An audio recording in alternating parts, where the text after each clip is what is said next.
মানুষের সাথে মানিয়ে চলা ও ধৈর্য ধরা অনেক বড় গুণ, কিন্তু এর একটা শেষ সীমা থাকা দরকার। অনেক সময় আমরা অন্যের মন জোগাতে গিয়ে নিজের মানসিক শান্তি আর জীবনটাই তছনছ করে ফেলি।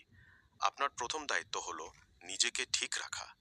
যদি দেখেন কোনো মানুষের সাথে চলতে গিয়ে আপনার নিজের ওপর বিশ্বাস হারিয়ে যাচ্ছে, আপনি সব কাজে পিছিয়ে পড়ছেন, তবে বুঝবেন আপনি দয়া করছেন না, বরং নিজের ক্ষতি করছেন।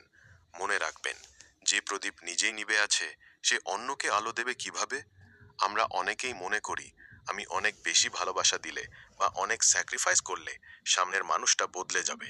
কিন্তু আসল সত্যি হলো, মানুষ তখনই বদলায় যখন সে নিজে বদলাতে চায়।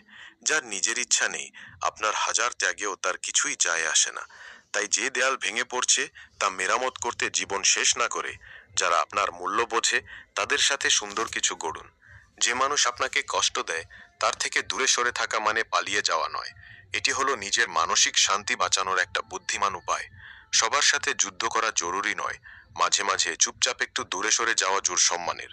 কিছু মানুষের মন হলো মরুভূমির মতো, সেখানে যত ভালোবাসার পানি ঢালুন না কেন, কেবল কাঁটাই জন্মাবে।